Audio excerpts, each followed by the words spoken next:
ਮਾਝ ਮਾਝ ਮਹੱਲਾ ਪੰਜਵਾਂ। ਚੌਪ ਦੇ ਘਰ ਪਹਿਲਾ ਪੰਨਾ 96। ਮੇਰਾ ਮਨ ਲੋਚੈ ਗੁਰ ਦਰਸ਼ਨ ਤਾਈ, ਬਿਲਪ ਕਰੇ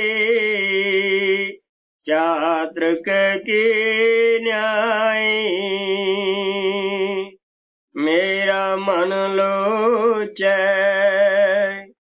ਗੁਰ ਦਰਸ਼ਨ ਤਾਈ, ਬਿਲਪ ਕਰੇ ਚਾਤ੍ਰਿਕ ਕੀ ਨਿਆਈ। ਇਹ ਬਾਣੀ ਸ੍ਰੀ ਗੁਰੂ ਅਰਜਨ ਦੇਵ ਜੀ ਮਹਾਰਾਜ ਦੀ ਹੈ। ਇਹ ਉਸ ਵਕਤ ਦੀ ਬਾਣੀ ਹੈ ਜਦ ਗੁਰੂ ਰਾਮਦਾਸ ਜੀ ਤਾਂ ਅੰਮ੍ਰਿਤਸਰ ਦੇ ਅੰਦਰ ਸਨ, ਆਪ ਲਾਹੌਰ ਦੇ ਵਿੱਚ ਸਨ। ਇਹਨਾਂ ਦੀ ਬਿਆਦਰੀ ਦੇ ਅੰਦਰ ਕੋਈ ਸ਼ਾਦੀ ਸੀ। ਸ਼ਾਦੀ ਵਾਲਿਆਂ ਨੇ ਸੱਦਾ ਭੇਜਿਆ ਗੁਰੂ ਰਾਮਦਾਸ ਵਾਸਤੇ, ਲੇਕਿਨ ਉਹ ਆਪ ਤਾਂ ਜਾ ਨਾ ਸਕੇ। ਇਹਨਾਂ ਨੂੰ ਭੇਜ ਦਿੱਤਾ, ਨਾਲ ਇਹ ਵੀ ਕਹਿ ਦਿੱਤਾ ਕਿ ਜਦ ਤੱਕ ਅਸੀਂ ਨਾ ਸੱਦੀਏ ਉਨਾ ਚਿਰ ਤੂੰ ਆਉਣਾ ਨਹੀਂ। ਹੁਣ ਤੁਹਾਨੂੰ ਪਤਾ ਹੀ ਹੈ ਕਿ ਗੁਰੂ ਦਾ ਹੁਕਮ ਪਾਲਣਾ ਕਿੱਡਾ ਜ਼ਰੂਰੀ ਹੁੰਦਾ ਹੈ, ਕਿਉਂਕਿ ਇਹ ਤਾਂ ਕਮਾਈ ਵਾਲੇ ਜਾਣਦੇ ਹੁੰਦੇ ਹੈ। ਹਜ਼ੂਰ ਕਹਿੰਦੇ ਹੁੰਦੇ ਸੀਗੇ ਕਿ ਜਿਹਨੇ ਮੇਰੇ ਨਾਲ ਪਿਆਰ ਕਰਨਾ ਹੈ ਸਭ ਤੋਂ ਪਹਿਲਾਂ ਉਹ ਮੇਰੀ ਆਗਿਆ ਪਾਲਣ ਕਰੇ। ਹੁਣ ਉਧਰੋਂ ਤਾਂ ਦਿਲ ਦੇ ਅੰਦਰ ਤੜਫ ਹੈ, ਕਿਉਂਕਿ ਰੋਜ਼ ਗੁਰੂ ਦੇ ਦਰਸ਼ਨ ਬਾਹਰੀ ਅਸਤੂਲ ਸਰੀਰ ਦੇ ਕਰਦੇ ਸਨ। ਉਧਰੋਂ ਹੁਕਮ ਹੈ ਕਿ ਜਦ ਮੈਂ ਤੈਨੂੰ ਨਾ ਕਵਾਂ ਤੂੰ ਆਈ ਨਾ। ਉਸ ਵਕਤ ਇਹ ਪੱਤਰ ਲਾਹੌਰ ਤੋਂ ਗੁਰੂ ਅਰਜਨ ਦੇਵ ਨੇ ਸਤਿਗੁਰੂ ਰਾਮਦਾਸ ਨੂੰ ਲਿਖੀ ਸੀ। ਇਸ ਪੱਤਰ ਦੇ ਵਿੱਚ ਆਪ ਆਪਣੇ ਗੁਰੂ ਨੂੰ ਇਹ ਦੱਸ ਦੇਣਾ ਚਾਹੁੰਦੇ ਹੈ ਕਿ ਮੇਰੇ ਦਿਲ ਅੰਦਰ ਇਸ ਤਰ੍ਹਾਂ ਦੀ ਤੜਫ ਹੈ ਕਿ ਜਿਸ ਤਰ੍ਹਾਂ ਮੱਛੀ ਪਾਣੀ ਤੋਂ ਬਗੈਰ ਤੜਫਦੀ ਹੁੰਦੀ ਹੈ, ਕਿਉਂਕਿ ਉਹ ਪਾਣੀ ਦਾ ਜੀਵ ਹੈ। ਚਾਤ੍ਰਿਕ ਜਿਸ ਤਰ੍ਹਾਂ ਸਵਾਂਤੀ ਬੂੰਦ ਨੂੰ ਤੜਫ ਰਿਹਾ ਹੁੰਦਾ ਹੈ, ਕਿਉਂਕਿ ਸਵਾਂਤੀ ਬੂੰਦ ਤੋਂ ਬਗੈਰ ਉਸ ਨੂੰ ਹੋਰ ਦੁਨੀਆ ਦਾ ਪਾਣੀ ਅੱਛਾ ਨਹੀਂ ਲੱਗਦਾ, ਨਾ ਉਹ ਪੀਂਦਾ ਹੀ ਹੈ। ਹਜ਼ਰਤ ਬਾਹੂ ਕਹਿੰਦਾ ਹੈ, ਇਹ ਤਨ ਮੇਰਾ ਚਸ਼ਮਾ ਹੋਵੇ, ਮੈਂ ਮੁਰਸ਼ਿਦ ਦੇਖ ਨਾ ਰੱਜਾਂ ਹੋ। ਲੂ ਲੂ ਦੇ ਮੁੜ ਲੱਖ ਲੱਖ ਚਸ਼ਮਾ, ਇੱਕ ਖੋਲਾਂ ਇੱਕ ਕੱਜਾਂ ਹੋ। ਇਤਨਾ ਡਿਠਿਆਂ ਸਬਰ ਨਾ ਆਵੇ, ਮੈਂ ਹੋਰ ਕਿਤੇ ਵੱਲ ਭੱਜਾਂ ਹੋ। ਮੁਰਸ਼ਦ ਦਾ ਦੀਦਾਰ ਬਾਹੂ, ਮੈਨੂੰ ਲੱਖ ਕਰੋੜਾਂ ਹੱਜਾਂ ਹੋ। ਪਲ ਪਲ ਕਰੀਏ ਯਾਦ ਗੁਰੂ ਨੂੰ, ਅੰਦਰ ਚੁੱਪ ਚੁਪਾਤੇ। ਇੱਕ ਗੁਰੂ ਬਿਨ ਦੁਨੀਆ ਅੰਦਰ ਝੂਠੇ ਸਾਰੇ ਨਾਤੇ। ਕਿਉਂਕਿ ਜਿਤਨੇ ਵੀ ਦੁਨੀਆ ਦੇ ਰਿਸ਼ਤੇ ਨਾਤੇ ਹੈ, ਯਾਰ ਦੋਸਤ ਹੈ, ਇਹਨਾਂ ਨੇ ਸਾਡਾ ਅੰਤ ਵੇਲੇ ਸਾਥ ਨਹੀਂ ਦੇਣਾ। ਇਹ ਸਭ ਗਰਜਾਂ ਦਾ ਪਿਆਰ ਕਰਦੇ ਹੈ, ਆਪੋ ਆਪਣੇ ਮਤਬਲ ਦੀ ਖਾਤਰ ਇੱਕ ਦੂਸਰੇ ਨਾਲ ਬੱਝੇ ਹੋਏ ਹੈ। ਲੇਕਿਨ ਸਤਿਗੁਰੂ ਜਿਹੜਾ ਹੈ ਇਹ ਸੱਚਾ ਬੇਲੀ ਹੈ, ਸੱਚਾ ਸਾਥੀ ਹੈ। ਜਿੱਥੇ ਕੋਈ ਵੀ ਸਾਡੀ ਮਦਦ ਨਹੀਂ ਕਰਦਾਗਾ, ਉਹ ਸਤਿਗੁਰੂ ਸੂਰਮਾ ਉਸ ਵਕਤ ਆ ਕੇ ਮਦਦ ਕਰਦਾ ਹੈ। ਜਿਸ ਤਰ੍ਹਾਂ ਦਾ ਪਿਆਰ ਗੁਰੂ ਅਰਜਨ ਦੇਵ ਜੀ ਬਿਆਨ ਕਰਦੇ ਹੈ ਕਿ ਮੇਰੇ ਅੰਦਰ ਇਸ ਤਰ੍ਹਾਂ ਦੀ ਤੜਫ ਉੱਠੀ ਹੈ। ਅਗਰ ਕਿਸੇ ਸੇਵਕ ਦੇ ਅੰਦਰ ਸਤਿਗੁਰੂ ਦੇ ਲਈ ਇਸ ਤਰ੍ਹਾਂ ਦੀ ਤੜਫ ਉੱਠ ਖੜੇ, ਉਸ ਨੂੰ ਕੋਈ ਭਜਨ ਸਿਮਰਨ ਜਾਂ ਰੋਜ਼ ਗੋਡੇ ਅਕੜਾਉਣ ਦੀ ਲੋੜ ਨਹੀਂ, ਕਿਉਂਕਿ ਤੜਫ ਹੀ ਜਿਹੜੀ ਹੈ ਉਹੀ ਸਾਡਾ ਪਰਦਾ ਖੋਲਦੀ ਹੈ। ਤਾਂ ਮਹਾਤਮਾ ਸਾਨੂੰ ਦੱਸਦੇ ਹੈ ਕਿ ਜਿਨ੍ਹਾਂ ਦੇ ਅੰਦਰ ਤੜਫ ਹੁੰਦੀ ਹੈ ਉਹੀ ਭਜਨ ਕਰਦੇ ਹੈ, ਉਹੀ ਸੇਵਾ ਕਰਦੇ ਹੈ, ਉਹੀ ਆਪਣਾ ਆਪ ਆਪਣੇ ਗੁਰੂ ਦੇ ਹੁਕਮ ਦੇ ਉੱਤੋਂ ਵਾਰ ਜਾਂਦੇ ਹੈ। ਮੇਰਾ ਮਨ ਲੋਚੈ ਗੁਰ ਦਰਸ਼ਨ ਤਾਈ, ਬਿਲਪ ਕਰੇ ਚਾਤ੍ਰਿਕ ਕੀ ਨਿਆਈ। ਤ੍ਰਿਖਾ ਨ ਉਤਰੈ ਸਾਤ ਨ ਆਵੈ, ਬਿਨ ਦਰਸ਼ਨ ਸੰਤ ਪਿਆਰੇ ਜੀਓ। ਹਾਂ ਕੋਲੀ ਜੀਓ ਕੋਲੇ ਕੋਮ ਆਏ, ਗੁਰ ਦਰਸ਼ਨ ਸੰਤ ਪਿਆਰੇ ਜੀਓ। ਹੁਣ ਕਹਿੰਦਾ ਹੈ ਕਿ ਮੈਂ ਤੇਰੇ ਉੱਤੋਂ ਹੈ ਸਤਿਗੁਰੂ ਸੰਤ ਕੁਰਬਾਨ ਹੈ, ਬਲਿਹਾਰ ਜਾਣਾ ਹੈ, ਕਿਉਂਕਿ ਤੇਰੇ ਦਰਸ਼ਨਾਂ ਬਗੈਰ ਮੈਨੂੰ ਸ਼ਾਂਤੀ ਨਹੀਂ, ਮੈਨੂੰ ਤ੍ਰਿਪਤੀ ਨਹੀਂ। ਮੇਰਾ ਜਿਹੜਾ ਸਰੀਰ ਹੈ ਉਹ ਅੱਗ ਦੀ ਤਰ੍ਹਾਂ ਭੜਕ ਰਿਹਾ ਹੈ, ਤਪ ਰਿਹਾ ਹੈ। ਅਗਰ ਇਸ ਨੂੰ ਕੋਈ ਸ਼ਾਂਤੀ ਹੈ ਤੇ ਤੇਰੇ ਦਰਸ਼ਨਾਂ ਦੀ ਸ਼ਾਂਤੀ ਹੈ। ਫਰੀਦ ਸਾਹਿਬ ਕਹਿੰਦੇ ਆ, ਗਲੀਆਂ ਚਿੱਕੜ ਦੂਰ ਘਰ ਨਾਲ ਪਿਆਰੇ ਨਿਉ, ਚੱਲਾਂ ਤਾਂ ਭੀਜੇ ਕੰਬਲੀ ਰਹਾਂ ਤਾਂ ਟੁੱਟੇ ਨਿਉ, ਭੀਜੋ ਸੀਜੋ ਕੰਬਲੀ ਅੱਲਾ ਬਰਸਿਆ ਮਿਉ, ਜਾਏ ਮਿਲਾਂ ਤਿੰਨ ਸੱਜਣਾ ਮੇਰਾ ਟੁੱਟੇ ਨਾਹੀ ਨਿਉ। ਗੁਰੂ ਸਾਹਿਬ ਕਹਿੰਦੇ ਆ, ਕੋਈ ਆਣ ਮਿਲਾਵੇ ਮੇਰਾ ਪ੍ਰੀਤਮ ਪਿਆਰਾ, ਹੁਣ ਤਿਸ ਪੈ ਆ ਬਚਾਈ। ਅਗਰ ਕੋਈ ਮੇਰੇ ਪਿਆਰੇ ਨੂੰ ਮਿਲਾ ਦੇਵੇ, ਮੈਂ ਆਪਣੇ ਆਪ ਨੂੰ ਵਿਕਣ ਵਾਸਤੇ ਵੀ ਤਿਆਰ ਹਾਂ। ਸੱਪਾਂ ਵਾੜ ਸਮੁੰਦ ਕਰ, ਸ਼ੇਰਾਂ ਪਏ ਬਕੁੰਨ, ਜੇ ਜਮ ਹੋਵੇ ਪਹਿਰੂ ਪ੍ਰੇਮੀ ਨਾ ਰੁਕੁੰਨ। ਤੇਰਾ ਮੁਖ ਸੁਹਾਵਾ ਜਿਉ ਸਹਿਜ ਤੋਨੈ ਬਾਣੀ, ਚਿਰ ਹੋਆ ਦੇਖੇ ਸਾਰੰਗ ਪਾਣੀ।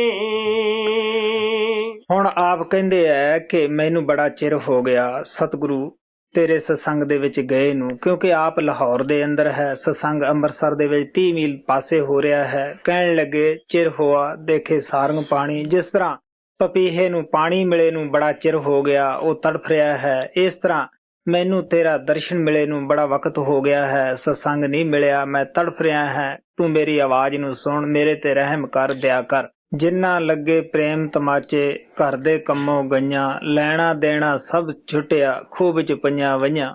ਕਾਫ ਕਦਰ ਵਿਛੋੜੇ ਦੀ ਉਹ ਜਾਣੇ, ਜਿਹੜਾ ਵਿਛੜੇ ਆਪਣੇ ਯਾਰ ਕੋਲੋਂ। ਤੰਦਰੁਸਤ ਨੂੰ ਸਾਰ ਕੀ ਦੁਖੜੇ ਦੀ ਦੁੱਖ ਪੁੱਛੀਏ ਕਿਸੇ ਬਿਮਾਰ ਕੋਲੋਂ। ਦੁਨੀਆ ਨੂੰ ਕੀ ਪਤਾ ਹੈ ਕਿ ਗੁਰੂ ਕੀ ਚੀਜ਼ ਹੈ।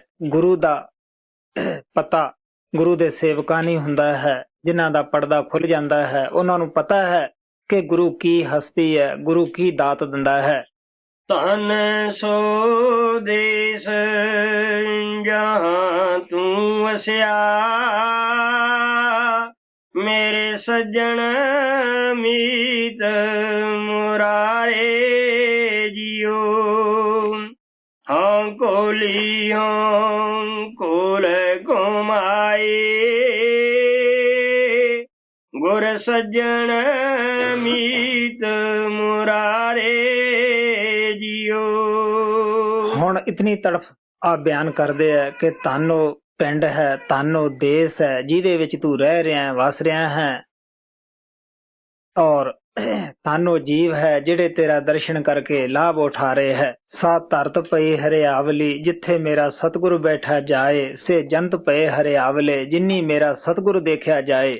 ਇੱਕ ਘੜੀ ਨਾ ਮਿਲਤੇ ਤਾਂ ਕਲ ਜੋਗ ਹੋਤਾ, ਹੁਣ ਕਦ ਮਿਲੀਐ ਪਿਰਿਆ ਤੁਧ ਭਗਵੰਤਾ। ਹੁਣ ਆਪ ਦਿਲ ਦੇ ਅੰਦਰ ਐਸੀਆਂ ਤਾਂਘਾਂ ਉਠਾ ਰਹੇ ਹੈ, ਕਹਿੰਦੇ ਅਗਰ ਇੱਕ ਸਕਿੰਟ ਵੀ ਤੇਰਾ ਦਰਸ਼ਨ ਨਾ ਮਿਲਦਾ ਤਾਂ ਸਾਨੂੰ ਕਾਮ ਕ੍ਰੋਧ ਲੋਭ ਮੋਹ ਹੰਕਾਰ ਘੇਰ ਲੈਂਦਾ ਸੀਗਾ। ਕਿਆ ਕਾਲ ਦੀਆਂ ਜਿੰਨੀਆਂ ਇੰਨੀਆਂ ਤਾਕਤਾਂ ਸੀ ਸਾਡੇ ਉਦਾਲੇ ਹੋ ਜਾਂਦੀਆਂ ਸੀਗੀਆਂ।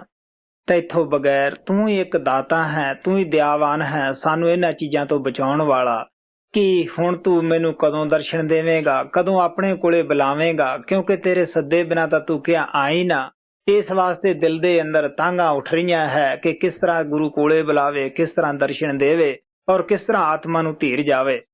ਮੋਹੇ ਰਹਿਣ ਨਾ ਵਿਹਾਵੇ, ਨੀਂਦ ਨਾ ਆਵੇ, ਬਿਨ ਦੇਖੇ ਗੁਰ ਦਰਬਾਰੇ ਜਿਉ। ਹੁਣ ਗੁਰੂ ਅਰਜਨ ਦੇਵ ਜੀ ਮਹਾਰਾਜ ਕਹਿੰਦੇ ਆ, ਮੈਨੂੰ ਨੀਂਦ ਨਹੀਂ ਆਉਂਦੀਗੀ, ਰਾਤ ਬੀਤਣ ਦੇ ਵਿੱਚ ਨਹੀਂ ਆਉਂਦੀਗੀ, ਕਿਉਂਕਿ ਮੈਨੂੰ ਤੇਰਾ ਦਰਸ਼ਨ ਨਹੀਂ ਮਿਲਦਾਗਾ। ਫਰੀਦ ਸਾਹਿਬ ਕਹਿੰਦੇ ਆ, ਰਾਤਾਂ ਹੋਈਆਂ ਵੱਡੀਆਂ। ਆਪ ਕਹਿਣ ਲੱਗੇ ਕਿ ਰਾਤਾਂ ਵੱਡੀਆਂ ਹੋ ਗਈਆਂ ਹੈ, ਮੈਨੂੰ ਵੀ ਨੀਂਦ ਨਹੀਂ ਆਉਂਦੀਗੀ, ਕਿਉਂਕਿ ਮੈਂ ਸਤਿਗੁਰੂ ਦੇ ਕੋਲੋਂ ਵਿਛੜਿਆ ਹੋਇਆ ਹਾਂ। ਹਜ਼ਰਤ ਬਾਹੂ ਵੀ ਕਹਿੰਦਾ ਹੈ ਕਿ ਰਾਤੀ ਰੱਤੀ ਨੀਂਦ ਨਾ ਆਵੇ, ਦੇਹਾ ਬਹੁਤ ਹੈਰਾਨੀ ਹੋ। ਕਿਆ ਪ੍ਰੇਮੀ ਨੂੰ ਰਾਤ ਨੂੰ ਨੀਂਦ ਨਹੀਂ ਆਉਂਦੀਗੀ, ਕਿਉਂਕਿ ਵਿਛੋੜਾ ਜਿਹੜਾ ਹੈ ਉਹ ਹੱਡਾਂ ਨੂੰ ਖਾ ਜਾਂਦਾ ਹੈ। ਦਿਨੇ ਬੜਾ ਹੈਰਾਨ ਹੋਇਆ ਫਿਰਦਾ ਹੈ, ਕਿਉਂਕਿ ਕਿਸੇ ਤਰ੍ਹਾਂ ਵੀ ਪ੍ਰੀਤਮ ਦਾ ਦਰਸ਼ਨ ਹੋਵੇ, ਕਿਸੇ ਤਰ੍ਹਾਂ ਹੀ ਪ੍ਰੀਤਮ ਕੋਲੇ ਬੁਲਾਵੇ।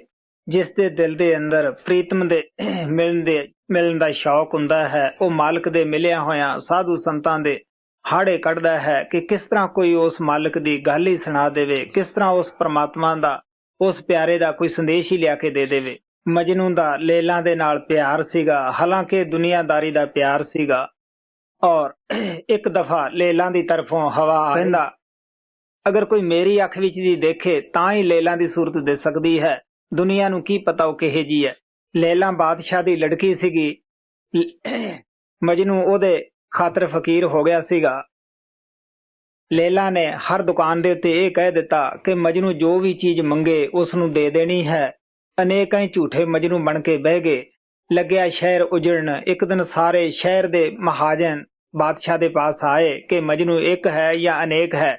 ਉਹ ਕਹਿਣ ਲੱਗਿਆ, ਮੈਂ ਲੇਲਾ ਤੋਂ ਪੁੱਛ ਕੇ ਪਤਾ ਕਰ ਦਿੰਨਾ ਹੈ ਕਿ ਮਜਨੂ ਇੱਕ ਹੈ ਜਾਂ ਅਨੇਕ ਹੈ। ਉਹ ਲੇਲਾ ਨੂੰ ਪੁੱਛਣ ਲੱਗਿਆ ਕਿ ਮਜਨੂ ਇੱਕ ਹੈ ਜਾਂ ਬਹੁਤ ਸਾਰੇ ਹੈ। ਉਹ ਕਹਿਣ ਲੱਗੀ ਮਜਨੂ ਤਾਂ ਇੱਕ ਹੀ ਹੈ। ਉਹ ਕਹਿਣ ਲੱਗਿਆ ਕਿ ਸ਼ਹਿਰ ਤਾਂ ਸਾਰਾ ਉਜੜ ਰਿਹਾ ਹੈ। ਉਹ ਕਹਿੰਦੀ ਮੈਂ ਇਸ ਦਾ ਤੁਹਾਨੂੰ ਇੰਤਜ਼ਾਮ ਕਰ ਦਿੰਨੀ ਹੈ। ਲੇਲਾ ਨੇ ਕੀ ਕੀਤਾ, ਇੱਕ ਤਾਂ ਪਿਆਲਾ ਰੱਖ ਦਿੱਤਾ, ਇੱਕ ਉੱਥੇ ਛੁਰੀ ਰੱਖ ਦਿੱਤੀ। ਮਹਾਜਨ ਨੂੰ ਕਹਿ ਦਿੱਤਾ ਜੋ ਵੀ ਮਜਨੂ ਆਵੇ ਉਹਨੂੰ ਇਹ ਕਹਿ ਦੇਣਾ ਕਿ ਲੇਲਾ ਨੂੰ ਜਿਗਰ ਦੀ ਕੁਛ ਜ਼ਰੂਰਤ ਹੈ, ਇਹ ਕੱਟ ਕੇ ਦੇ ਦਿਓ। ਹੁਣ ਜਦੋਂ ਇਹ ਸੁਣਿਆ, ਜਿਹੜੇ ਰੋਜ਼ ਦੇ ਮਜਨੂ ਸਨ ਦੁੱਧ ਪੀਣ ਵਾਲੇ, ਉਹ ਸਾਰੇ ਨੱਸ ਗਏ ਉੱਥੋਂ। ਜਦ ਸੱਚਾ ਮਜਨੂ ਜਿਹੜਾ ਸੀ, ਉਹਦੇ ਕੰਨਾਂ ਦੇ ਵਿੱਚ ਕਿਸੇ ਨੇ ਆਵਾਜ਼ ਪਾਈ ਕਿ ਇਸ ਤਰ੍ਹਾਂ ਤੇਰੇ ਨਾਂ ਦੇ ਉੱਤੇ ਸ਼ਹਿਰ ਲੁੱਟਿਆ ਜਾ ਰਿਹਾ ਸੀਗਾ। ਲੇਲਾ ਨੇ ਇਸ ਤਰ੍ਹਾਂ ਕਿਹਾ। ਉਹਨੂੰ ਖੂਨ ਦੀ ਜ਼ਰੂਰਤ ਸੀ, ਲੇਕਿਨ ਸਭ ਮਜਨੂ ਭੱਜ ਗਏ। ਤੋ ਉਸ ਵੇਲੇ ਮਜਨੂ ਨੇ ਕੀ ਕੀਤਾ, ਆਪਣਾ ਖੂਨ ਜਿਹੜਾ ਸੀਗਾ ਉਹ ਲੇਲਾ ਨੂੰ ਪਿਆਲੇ ਦੇ ਵਿੱਚ ਪਾ ਕੇ ਭੇਜਿਆ। ਤੋ ਮਜਨੂ ਨੂੰ ਲੇਲਾ ਆਪਦੇ ਪਿਤਾ ਨੂੰ ਕਹਿਣ ਲੱਗੀ, ਹਾਂ ਇੱਕ ਇਹ ਮਜਨੂ ਹੈ, ਬਾਕੀ ਜਿਤਨੇ ਸੀ ਉਹ ਸਾਰੇ ਝੂਠੇ ਮਜਨੂ ਸੀਗੇ। ਤੋ ਮਹਾਤਮਾ ਸਾਨੂੰ ਸਮਝਾਉਂਦੇ ਹੈ ਕਿ ਇੱਕ ਝੂਠਾ ਮਜਨੂ ਬਣ ਬੈਠਾ ਸ਼ਹਿਰ ਦੁਆਲੇ ਆ ਕੇ। ਲੇਲੀ ਉਹਨੂੰ ਨਿੱਤ ਭੇਜਦੀ ਖੰਡ ਦੁੱਧ ਵਿੱਚ ਪਾ ਕੇ। ਇੱਕ ਦਿਨ ਲੇਲੀ ਖੂਨ ਮੰਗਿਆ, ਪਿਆਲਾ ਲਿਓ ਭਰਾ ਕੇ। ਚਤਰਦਾਸ ਉਹ ਮੁਨਕਰ ਹੋਇਆ, ਨੱਸ ਗਿਆ ਸ਼ਰਮਾ ਕੇ। ਇਹ ਆਸ਼ਿਕ ਦੁਨੀਆਦਾਰਾਂ ਦੀ ਤਰ੍ਹਾਂ ਜਿਨਸੀ ਸਰਬੰਧ ਨਹੀਂ ਕਰਦੇ ਸਨ, ਇਹ ਸੱਚੇ ਆਸ਼ਿਕ ਸਨ। ਇਹਨਾਂ ਦਾ ਇਹ ਖਿਆਲ ਸੀ ਕਿ ਅਗਰ ਜੇ ਅਸੀਂ ਦੁਨੀਆ ਦੇ ਵਿੱਚ ਹੀ ਕਾਇਮ ਨਹੀਂ ਰਵਾਂਗੇ, ਜੋ ਆਦਮੀ ਮਿੱਟੀ ਦੀ ਔਰਤ ਤੇ ਹੀ ਕਾਇਮ ਨਹੀਂ ਰਹਿ ਸਕਦਾ, ਅੱਗੇ ਜਦੋਂ ਇਹ ਪਰਦਾ ਖੋਲ ਕੇ ਸੂਖਸ਼ਮ ਮੰਡਲ ਦੇ ਵਿੱਚ ਜਾਏਗਾ, ਉੱਥੇ ਨੂਰੀ ਔਰਤਾਂ ਮਿਲਣਗੀਆਂ, ਇਹ ਉੱਥੇ ਡੇਰੇ ਲਾ ਕੇ ਬਹਿ ਜਾਏਗਾ, ਉੱਥੇ ਕਿਵੇਂ ਕਾਇਮ ਰਹੇਗਾ। ਮਹਾਤਮਾ ਜਿਹੜਾ ਸਾਨੂੰ ਇੱਥੇ ਬ੍ਰਹਮਚਾਰੀ ਜੀਵਨ ਬਤੀਤ ਕਰਨ ਦਾ ਹੋਕਾ ਦਿੰਦੇ ਆ, ਜਾਂ ਆਪਣੀ ਔਰਤ ਤੋਂ ਸਿਵਾਏ ਕਿਸੇ ਪਾਸੇ ਨਾ ਜਾਣਾ, ਜਾਂ ਆਪਣੇ ਮਰਦ ਤੋਂ ਸਿਵਾਏ ਕਿਸੇ ਪਾਸੇ ਨਾ ਜਾਣਾ, ਇਹਦਾ ਮਤਲਬ ਹੀ ਇਹ ਹੈ ਕਿ ਜਦੋਂ ਅਸੀਂ ਸੂਖਸ਼ਮ ਦੇਸ਼ ਦੇ ਵਿੱਚ ਜਾਂਦੇ ਹਾਂ, ਉੱਥੇ ਸਵਰਗਾਂ ਦੇ ਵਿੱਚ ਜਾਂਦੇ ਹਾਂ, ਔਰਤਾਂ ਵਾਸਤੇ ਤਾਂ ਉਹ ਨੂਰੀ ਮਰਦ ਪੇਸ਼ ਕਰਦਾ ਹੈ ਕਾਲ, ਔਰ ਮਰਦਾਂ ਵਾਸਤੇ ਨੂਰੀ ਔਰਤਾਂ ਪੇਸ਼ ਕਰਦਾ ਹੈ। ਜੋ ਲੋਕ ਇੱਥੇ ਕਾਇਮ ਨਹੀਂ ਰਹਿੰਦੇ, ਅੱਗੇ ਜਾ ਕੇ ਕਿਸ ਤਰ੍ਹਾਂ ਕਾਇਮ ਰਹਿੰਦੇ ਹੈ। ਮਹਾਤਮਾ ਸਭ ਤੋਂ ਪਹਿਲਾਂ ਇਹ ਜ਼ੋਰ ਦਿੰਦੇ ਹੈ ਕਿ ਪਵਿੱਤਰ ਜੀਵਨ ਹੀ ਸਭ ਤੋਂ ਪਹਿਲਾਂ ਅਸੀਂ ਆਪਣੇ ਜੀਵਨ ਨੂੰ ਪਵਿੱਤਰ ਬਣਾਉਣਾ ਹੈ ਔਰ ਮਨ ਨੂੰ ਸ਼ਾਂਤ ਰੱਖਣਾ ਹੈ। ਪਵਿੱਤਰ ਮਨ ਹੀ ਭਗਤੀ ਕਰ ਸਕਦਾ ਹੈ। ਇਸ ਵਾਸਤੇ ਮਹਾਤਮਾ ਸਾਨੂੰ ਦੱਸਦੇ ਹੈ ਕਿ ਮਤਾ ਇਹ ਦਿਲ ਦੇ ਵਿੱਚ ਖਿਆਲ ਹੋਵੇ ਕਿ ਅਸੀਂ ਵਿਸ਼ੇ ਬਕਾਰ ਭੋਗਦੇ ਹੋਏ ਪ੍ਰਮਾਤਮਾ ਸਾਨੂੰ ਨਾਲ ਮਿਲਾ ਲੇਗਾ।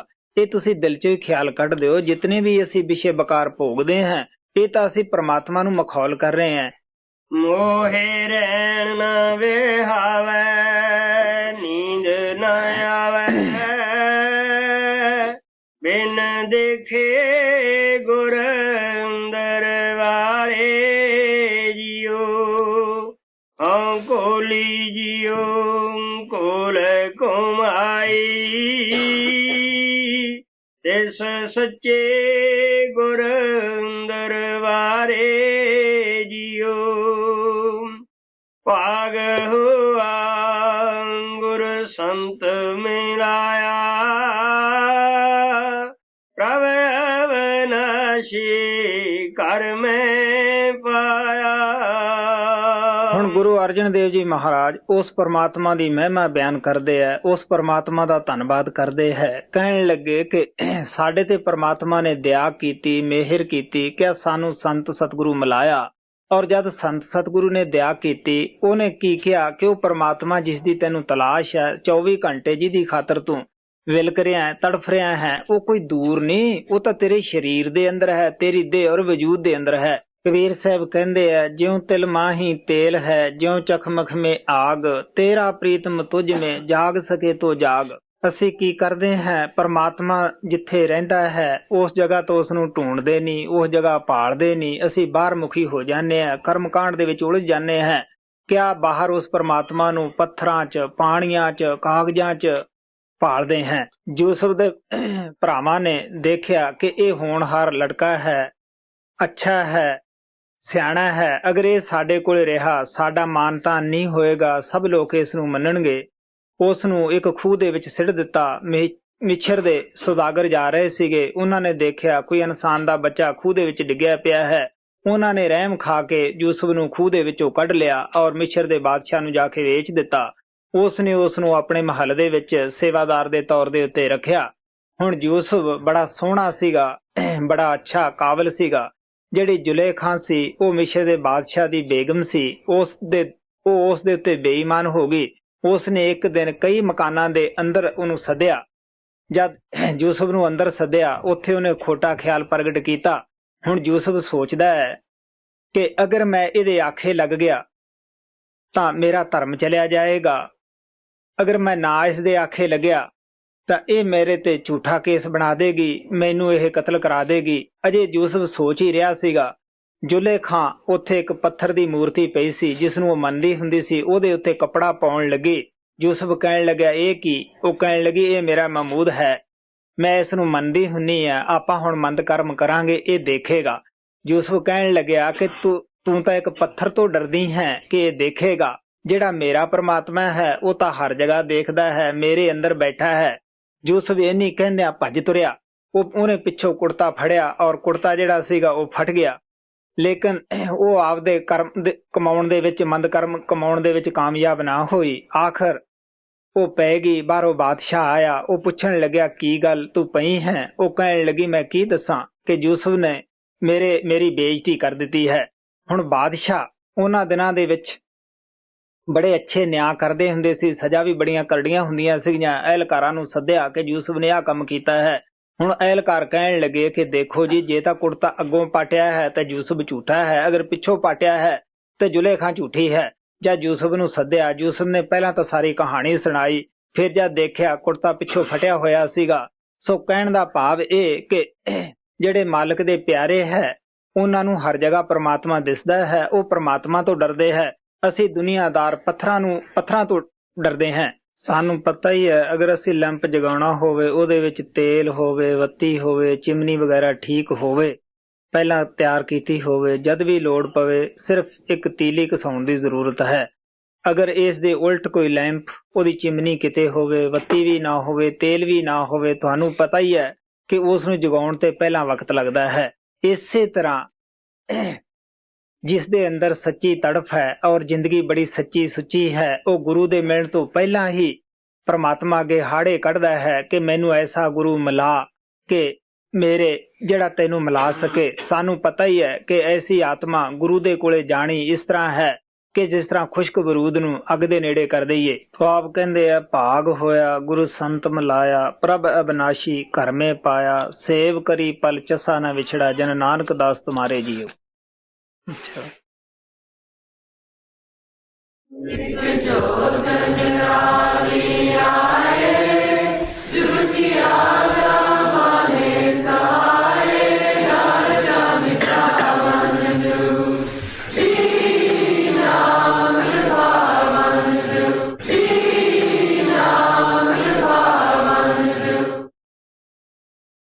ਹਾਂ ਭਾਈ।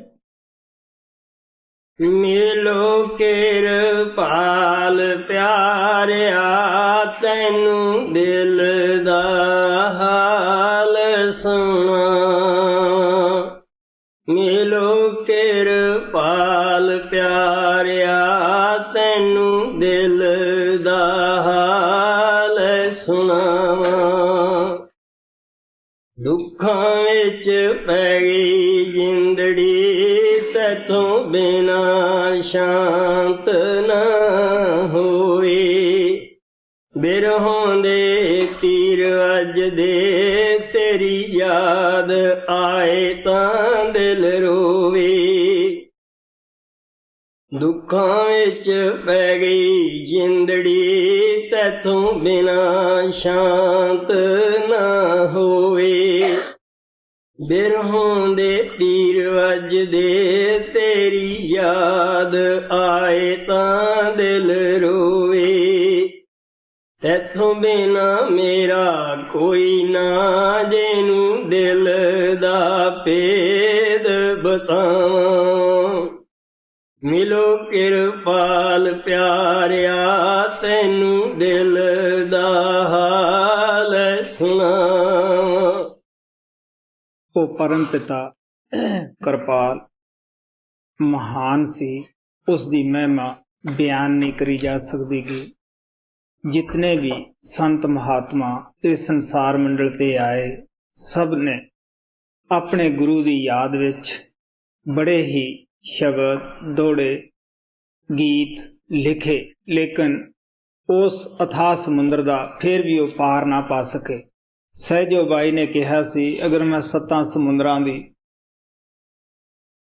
ਸ਼ਾਹੀ ਬਣਾ ਲਵਾਂ ਔਰ ਸਾਰੀ ਧਰਤੀ ਦਾ ਕਾਗਜ਼ ਬਣਾ ਲਵਾਂ, ਸਭ ਬਨਸਪਤੀ ਦੀ ਅਗਰ ਮੈਂ ਕਲਮਾ ਬਣਾ ਲਵਾਂ, ਫਿਰ ਵੀ ਗੁਰੂ ਦੀ ਮਹਿਮਾ ਅਗਰ ਲਿਖਣ ਬੈਠਾਂ, ਮੈਂ ਲਿਖ ਨਹੀਂ ਸਕਦੀ, ਕਿਉਂਕਿ ਉਹ ਮਹਾਨ ਤਾਕਤ ਹੈ, ਉਹ ਮਹਿਮਾ ਤੋਂ ਬਾਹਰ ਹੁੰਦਾ ਹੈ।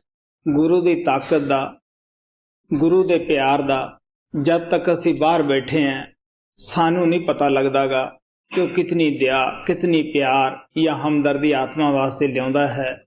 ਜੋ ਆਤਮਾ ਅੰਦਰ ਜਾਂਦੀਆਂ ਹੈ, ਉਹਦੇ ਧਾਮ ਤੇ ਪਹੁੰਚ ਜਾਂਦੀਆਂ ਹੈ, ਉਹਨਾਂ ਨੂੰ ਪਤਾ ਹੁੰਦਾ ਹੈ ਕਿ ਗੁਰੂ ਕਿਸ ਚੀਜ਼ ਦਾ ਮਾਲਕ ਹੈ, ਕਿਤਨੀ ਉਹ ਦਇਆ ਲੈ ਕੇ ਆਉਂਦਾ ਹੈ। ਪਹੁੰਚੀਆਂ ਹੋਈਆਂ ਆਤਮਾ ਨੇ ਆਪਣੇ ਗੁਰੂ ਦੀ ਬਿਰਹੋਂ ਦੇ ਅੰਦਰ 8 ਬਾਰਿਆਂ ਦੇ ਅੰਦਰ ਜਾਂ 12 ਮਾਸਿਆਂ ਦੇ ਅੰਦਰ ਆਪਣੇ ਗੁਰੂ ਨੂੰ ਬੜੇ ਪਿਆਰ ਦੇ ਨਾਲ ਯਾਦ ਕੀਤਾ ਹੈ। ਆਪ ਦੇ ਅੱਗੇ ਸਵਾਮੀ ਜੀ ਮਹਾਰਾਜ ਦਾ ਸ਼ਬਦ ਰੱਖਿਆ ਜਾਂਦਾ ਹੈ। ਪੰਜਾਬ ਅੰਦਰ ਹਾੜ ਬਿਕਰਮੀ ਜੋ ਹੈ ਹਿੰਦੁਸਤਾਨ ਦੇ ਵਿੱਚ, ਉਹ ਚੇਤ ਤੋਂ ਸ਼ੁਰੂ ਹੁੰਦਾ ਹੈ। ਯੂਪੀ ਦੇ ਅੰਦਰ ਹਾੜ ਤੋਂ ਸ਼ੁਰੂ ਹੁੰਦਾ ਹੈ। ਤੋਂ ਇਹ ਕੱਤਕ ਦਾ ਮਹੀਨਾ ਉਹਨਾਂ ਦਾ ਤੁਹਾਡੇ ਅੱਗੇ ਰੱਖਿਆ ਜਾਂਦਾ ਹੈ ਕਿ ਕਿਸ ਤਰ੍ਹਾਂ ਉਹ ਅੰਦਰ ਦਾ ਹਾਲ ਬਿਆਨ ਕਰਦੇ ਹੈ। ਇਹ ਸ਼ਬਦ ਦੇ ਅੰਦਰ ਸਵਾਮੀ ਜੀ ਕੋਸ਼ਿਸ਼ ਕਰਦੇ ਹੈ ਸਾਨੂੰ ਸਮਝਾਉਣ ਦੀ, ਵਦਾਂਤ, ਜੋਗ ਮਤ ਔਰ ਸੰਤ ਮਤ ਦਾ ਮੁਕਾਬਲਾ ਕਰਕੇ, ਔਰ ਅੰਦਰਲੇ ਕਮਲਾਂ ਦਾ, ਅੰਦਰਲੇ ਮੰਡਲਾਂ ਦਾ ਬੜਾ ਖੋਲ ਕੇ ਵਿਸਤਾਰ ਨਾਲ ਸਾਨੂੰ ਦੱਸਣ ਦੀ ਕਿਰਪਾ ਕਰਨਗੇ। ਹਾਂ। कार्तिक मास 5वां, वर्णन कमलों का अंदर काया के और बढ़ाई संत मते की। कार्तिक मास 5वां चला, सुरत शब्द गुर चेला मिला। कार्तिक मास 5वां चला, सुरत शब्द गुर चेला मिला। ਆਪ ਪਿਆਰ ਨਾਲ ਦੱਸਦੇ ਹੈ ਕਿ ਜਦ ਪਰਮਾਤਮਾ ਕਿਸੇ ਨੂੰ ਤਾਰਨਾ ਚਾਹੁੰਦਾ ਹੈ, ਉਹ ਇਨਸਾਨ ਬਣ ਕੇ ਉਸ ਦੇ ਕੋਲੇ ਆਉਂਦਾ ਹੈ। ਸਿਰਫ ਇਨਸਾਨਾਂ ਦਾ ਚੋਲਾ ਇਸ ਵਾਸਤੇ ਧਾਰਦਾ ਹੈ ਕਿ ਗਾਈਆਂ ਮੱਝਾਂ ਸਾਨੂੰ ਉਪਦੇਸ਼ ਨਹੀਂ ਕਰ ਸਕਦੀਆਂ, ਪਸ਼ੂ ਪੰਛੀਆਂ ਦੀ ਅਸੀਂ ਬੋਲੀ ਨਹੀਂ ਸਮਝ ਸਕਦੇ। ਅਗਰ ਉਹ ਦੇਵਤਾ ਜਾਂ ਫਰਿਸ਼ਤਾ ਬਣ ਕੇ ਆਉਂਦਾ, ਅਸੀਂ ਉਸ ਨੂੰ ਦੇਖ ਨਾ ਸਕਦੇ। ਉਹ ਪਰਮਾਤਮਾ ਜੀਵਾਂ ਦੀ ਖਾਤਰ ਟੱਟੀ ਪਿਸ਼ਾਬ ਵਾਲਾ, ਬਿਮਾਰੀਆਂ ਵਾਲਾ ਖੋਲ ਧਾਰ ਕੇ ਆਉਂਦਾ ਹੈ। ਨਾ ਤਾਂ ਗੁਰੂ ਦੀ ਦੇਹ ਹੈ, ਉਹ ਤਾਂ 20-50 ਸਾਲ 60 ਸਾਲ 100 ਸਾਲ ਵਾਸਤੇ ਦੇਹ ਦੇ ਵਿੱਚ ਰਹਿੰਦਾ ਹੈ। ਨਾ ਸੇਵਕ ਦੀ ਦੇਹ ਹੈ। ਗੁਰੂ ਦਾ ਸਰੂਪ ਸ਼ਬਦ ਹੈ ਔਰ ਸੇਵਕ ਦਾ ਸਰੂਪ ਸੁਰਤ ਹੈ। ਜਿਨ੍ਹਾਂ ਜੀਵਾਂ ਤੇ ਪਰਮਾਤਮਾ ਦਇਆ ਕਰਦਾ, ਮਿਹਰ ਕਰਦਾ ਹੈ, ਉਹਨਾਂ ਨੂੰ ਸੰਤਾਂ ਦੀ ਸੰਗਤ ਔਰ ਸੋਭਤ ਦੇ ਵਿੱਚ ਲਿਜਾਂਦਾ ਹੈ। ਸੰਤ ਮਹਾਤਮਾ ਸਾਨੂੰ ਅੰਦਰ ਸ਼ਬਦ ਨਾਮ ਦੇ ਨਾਲ ਜੁੜਨ ਦੀ ਯੁਕਤੀ ਦੱਸਦੇ ਹੈ। ਉਹਨਾਂ ਦੀ ਰਹਿਨਮਾਈ ਦੇ ਅੰਦਰ ਅਸੀਂ ਨਾਮ ਦੀ ਕਮਾਈ ਕਰਦੇ ਹਾਂ, ਨਾਮ ਦੀ ਵਿੱਚ ਜੁੜ ਜਾਂਦੇ ਹਾਂ, ਤਾਂ ਸੰਤ ਮਹਾਤਮਾ ਸਾਨੂੰ ਨਾਮ ਦੇ ਵਿੱਚ ਹੀ ਲੈ ਕੇ ਸਮਾ ਜਾਂਦੇ ਹੈ। ਜਿੰਨਾ ਚਿਰ ਸੰਤ ਦੇਹ ਦੇ ਵਿੱਚ ਬੈਠੇ ਹੈ, ਉਹ ਨਹੀਂ ਕਹਿੰਦੇ ਕਿ ਅਸੀਂ ਗੁਰੂ ਹਾਂ ਜਾਂ ਤੁਹਾਡੇ ਪੀਰ ਹਾਂ। ਉਹ ਸਾਨੂੰ ਕਹਿੰਦੇ ਆ ਤੁਹਾਡਾ ਗੁਰੂ ਸ਼ਬਦ ਹੈ, ਨਾਮ ਹੈ। ਨਾ ਸ਼ਿਸ਼ ਦੀ ਦੇਹ ਨੂੰ ਉਹ ਆਪਣਾ ਚੇਲਾ ਬਣਾਉਂਦੇ ਆ, ਸ਼ਿਸ਼ ਬਣਾਉਂਦੇ ਹੈ। ਸਚਾਈ ਤਾਂ ਇਹ ਹੈ ਕਿ ਸ਼ਿਸ਼ ਨੂੰ ਵੀ ਨਹੀਂ ਪਤਾ ਹੁੰਦਾ ਕਿ ਉਹ ਤਾਂ ਸੁਰਤ ਨੂੰ ਆਪਣੀ ਚੇਲਾ ਬਣਾਉਂਦੇ ਹੈ। ਜਦ ਗੁਰੂ ਨਾਨਕ ਨੂੰ ਸਿੱਧਾ ਨੇ ਪੁੱਛਿਆ ਤੁਹਾਡਾ ਗਾਉਣ ਗੁਰੂ ਹੈ, ਕਿਸ ਦੇ ਤੁਸੀਂ ਚੇਲੇ ਹੋ, ਤਾਂ ਗੁਰੂ ਨਾਨਕ ਸਾਹਿਬ ਕਹਿਣ ਲੱਗੇ ਸਿੱਧੋ ਸ਼ਬਦ ਗੁਰੂ, ਸੁਰਤ ਧੁਨ ਚੇਲਾ। ਸ਼ਬਦ ਸਾਡਾ ਗੁਰੂ ਹੈ, ਆਤਮਾ ਸਾਡੀ ਉਸ ਦੀ ਸ਼ਿਸ਼ ਹੈ। ਕਾਤਕ ਮਾਸ ਪਾਂਚ ਚਲਾ, ਸੁਰਤ ਸ਼ਬਦ ਗੁਰ ਚੇਲਾ ਮਿਲਾ। ਤਕ ਕਾਇਆ ਕਵਲਨ ਬਿਦ ਭਾਗੀ,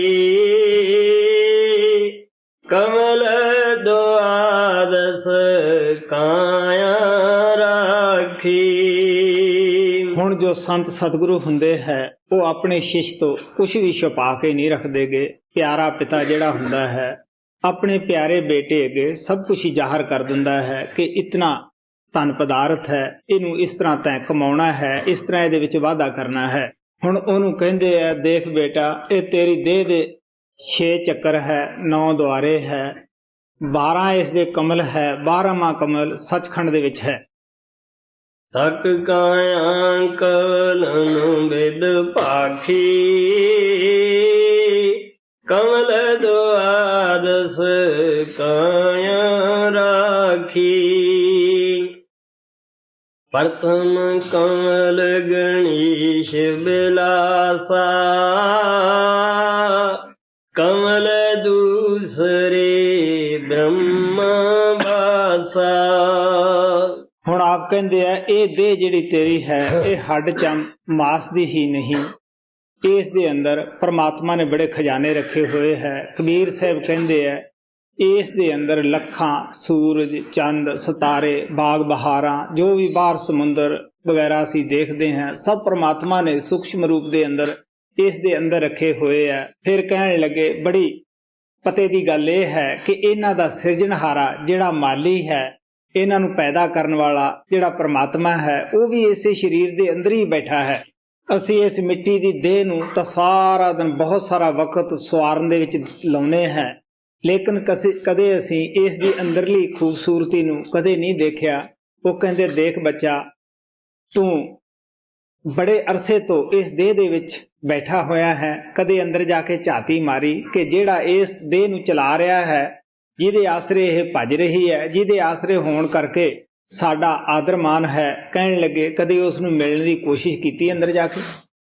ਹੁਣ ਆਪ ਕਹਿੰਦੇ ਆ ਕਿ ਪਹਿਲਾ ਜੋ ਕਮਲ ਹੈ ਉਹਦੇ ਵਿੱਚ ਗਣੇਸ਼ ਦਾ ਵਾਸਾ ਹੈ ਔਰ ਦੂਸਰੇ ਚੱਕਰ ਦੇ ਵਿੱਚ ਬਰਮਾ ਔਰ ਸ਼ਿਵਤਰੀ ਦਾ ਵਾਸਾ ਹੈ। ਜੋਗੀ ਲੋਕ ਆਪਣਾ ਅਭਿਆਸ ਇਸੇ ਚੱਕਰ ਤੋਂ ਹੀ ਸ਼ੁਰੂ ਕਰਦੇ ਹੈ ਔਰ ਇਹ ਉਹ ਸਰੀਰ ਦੇ ਅੰਦਰ ਇੱਥੋਂ ਹੀ ਦਾਖਲ ਹੋਣ ਦੀ ਕੋਸ਼ਿਸ਼ ਕਰਦੇ ਹੈ। ਹਾਂਜੀ।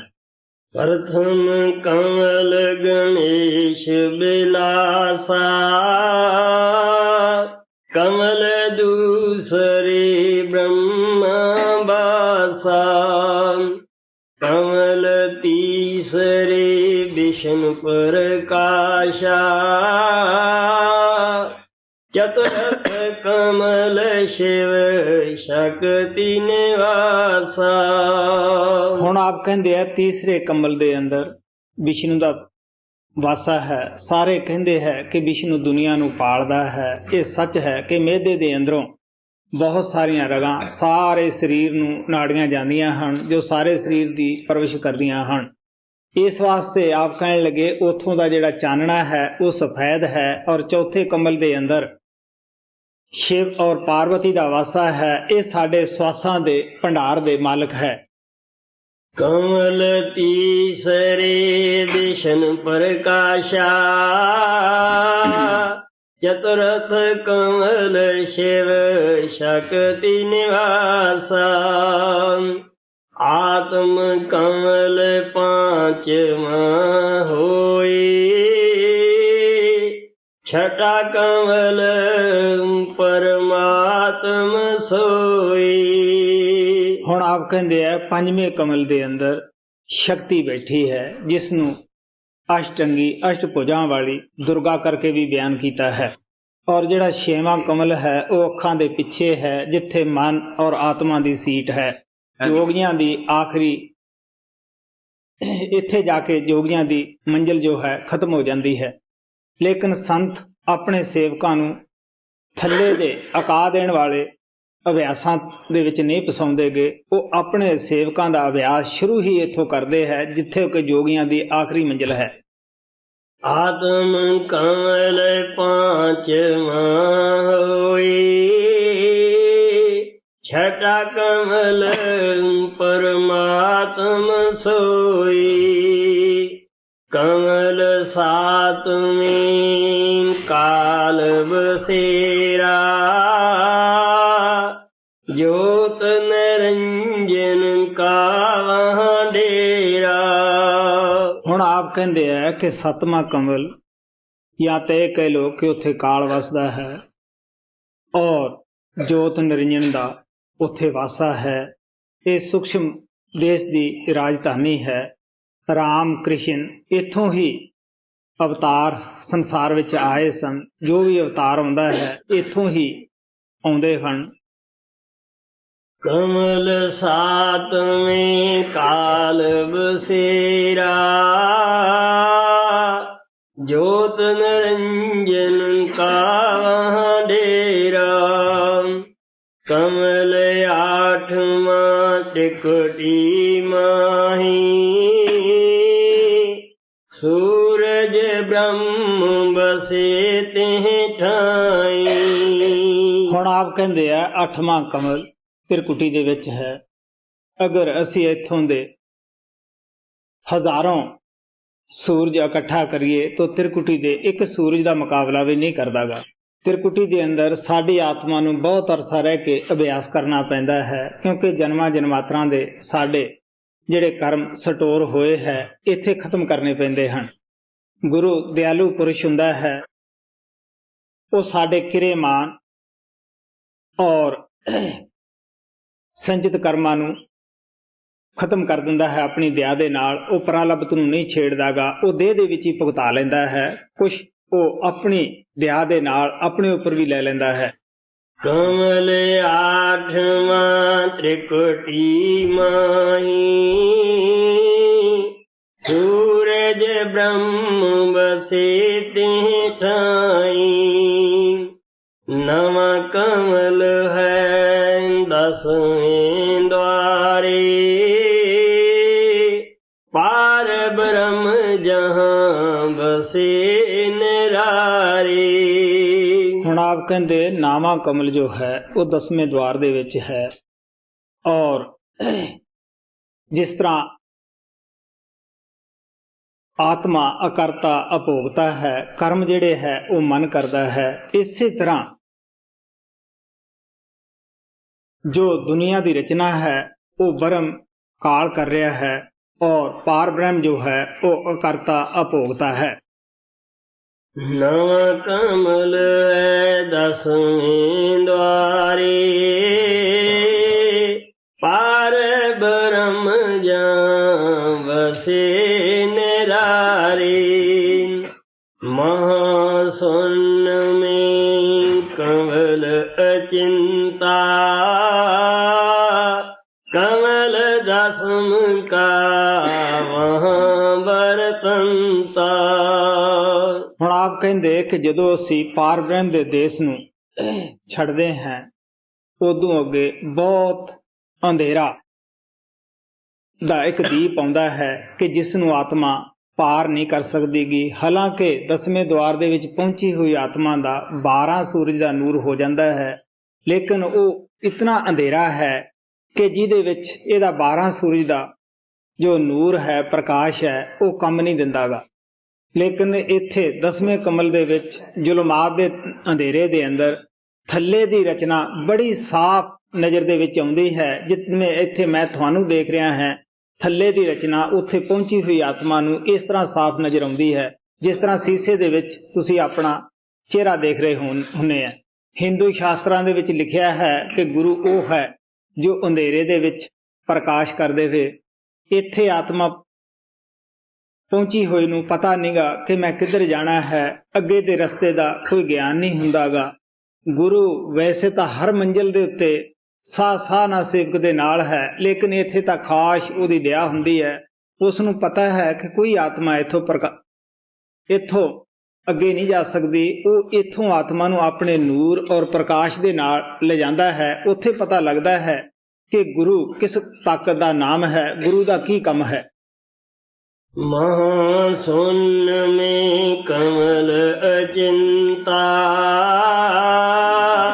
कमल दसम का वहाँ बरतंता, कमल एकादश पमर गुफा पर, द्वादश कमल सत पद अंतर। ਹੁਣ ਆਪ ਕਹਿੰਦੇ 11ਵਾਂ ਕਮਲ ਭਵਰ ਗੁਫਾ ਦੇ ਵਿੱਚ ਹੈ, ਜਿੱਥੇ ਆਤਮਾ ਪਹੁੰਚ ਕੇ ਮਸਤ ਹੋ ਜਾਂਦੀ ਹੈ, ਉਹ ਆਪਣੇ ਆਪ ਨੂੰ ਭੁੱਲ ਜਾਂਦੀ ਹੈ। ਭਵਰ ਗੁਫਾ ਸੱਚਖੰਡ ਦਾ ਬੂਹਾ ਹੈ। 12ਵਾਂ ਕਮਲ ਸੱਚਖੰਡ ਦੇ ਅੰਦਰ ਹੈ। ਜਦੋਂ ਪਰਲੋ ਹੁੰਦੀ ਹੈ, ਪ੍ਰਿਥਵੀ ਜਿਹੜੀ ਹੈ ਉਹ ਪਾਣੀ ਦੇ ਵਿੱਚ ਘੁਲ ਜਾਂਦੀ ਹੈ ਔਰ ਪਾਣੀ ਨੂੰ ਅਗਨੀ ਖਾ ਜਾਂਦੀ ਹੈ, ਅਗਨੀ ਨੂੰ ਹਵਾ ਖਾ ਜਾਂਦੀ ਹੈ, ਹਵਾ ਨੂੰ ਆਕਾਸ਼ ਖਾ ਜਾਂਦਾ ਹੈ, ਆਕਾਸ਼ ਨੂੰ ਮਨ ਖਾ ਜਾਂਦਾ ਹੈ ਔਰ ਮਨ ਨੂੰ ਮਾਇਆ ਖਾ ਜਾਂਦੀ ਹੈ। ਮਾਇਆ ਬ੍ਰਹਮ ਦੇ ਵਿੱਚ ਸਮਾ ਜਾਂਦੀ ਹੈ। ਦੂਸਰੀ ਮੰਜ਼ਿਲ ਤੱਕ ਪਰਲੋਂ ਵਿੱਚ ਮੰਡਲ ਸਾਰੇ ਸਮਾਪਤ ਹੋ ਜਾਂਦੇ ਹੈ, ਢਹਿ ਜਾਂਦੇ ਹੈ ਔਰ ਭਵਰ ਗੁਫਾ ਤੱਕ ਮਹਾਪਰਲੋਂ ਵਿੱਚ ਢਹਿ ਜਾਂਦੇ ਹੈ। ਸੱਚਖੰਡ ਉਹ ਦੇਸ਼ ਹੈ ਜਿੱਥੇ ਨਾ ਪਰਲੋਂ ਜਾਂਦੀ ਹੈ ਨਾ ਮਹਾਪਰਲੋਂ ਜਾਂਦੀ ਹੈ, ਉਹ ਸਦਾ ਹੀ ਕਾਇਮ ਹੈ। ਸੰਤ ਮਹਾਤਮਾ ਜਦ ਨਾਮ ਦਿੰਦੇ ਹੈ, ਉਸ ਵਕਤ ਕੀ ਕਰਦੇ ਹੈ ਕਿ ਕਾਲ ਤੋਂ ਜੀਵਾਂ ਦੀਆਂ ਡੋਰੀਆਂ ਲੈ ਕੇ ਇੱਥੇ ਸੱਚਖੰਡ ਦੇ ਵਿੱਚ ਬੰਨ੍ਹ ਦਿੰਦੇ ਹੈ। ਇਹ ਕਿਸੇ ਕਮਾਈ ਵਾਲੇ ਮਹਾਤਮਾ ਦਾ ਹੀ ਕੰਮ ਹੈ। ਹਜ਼ੂਰ ਕਿਰਪਾਲ ਕਹਿੰਦੇ ਹੁੰਦੇ ਸੀ ਕਿ ਰੂਹਾਨੀਅਤ ਦਾ ਕੰਮ ਰੂਹਾਨੀਅਤ ਦਾ ਹੀ ਮਾਹਰ ਕਰ ਸਕਦਾ ਹੈ।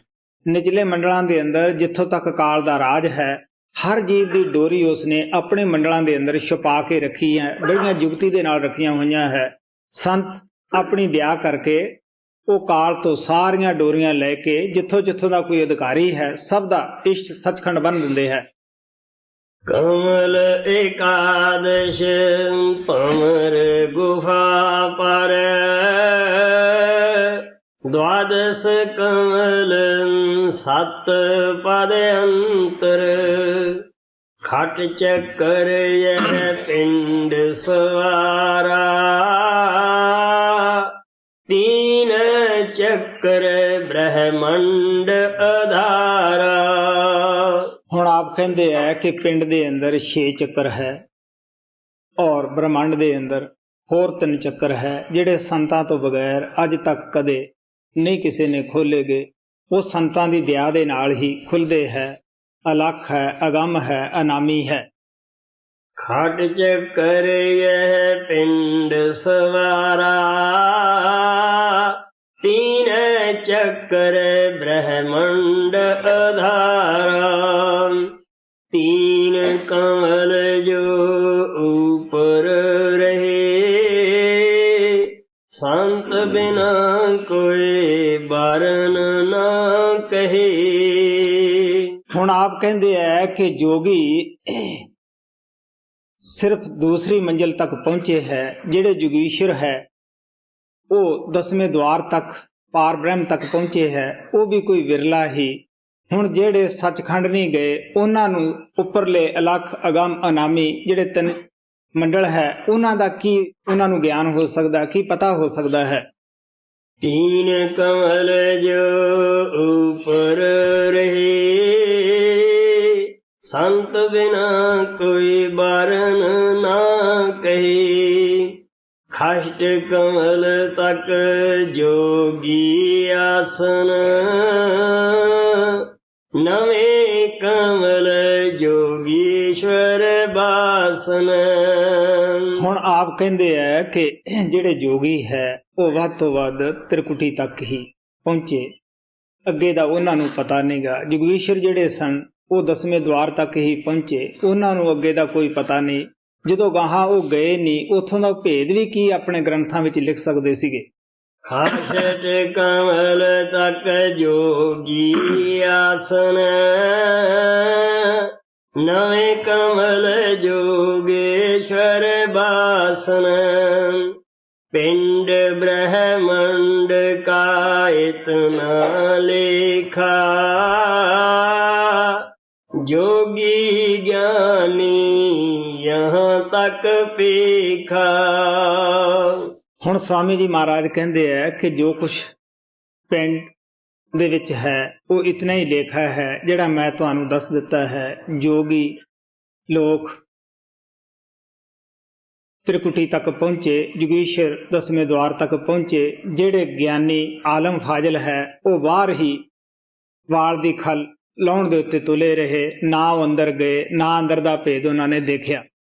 गुरु नानक साहब कहते हैं कि असी ज्ञानी ਉਹਨੂੰ कहने हैं ज्ञान ध्यान धुन जानिए अकथ कहावै सोए। गुरु नानक साहब कहते हैं कि ज्ञानी की पदवी तो बड़ी उच्ची है लेकिन कोई ज्ञानी बनता नहीं। कहते जिहड़ा अंदरली धुन दा वाकफ हो गया वो ज्ञानी हो गया।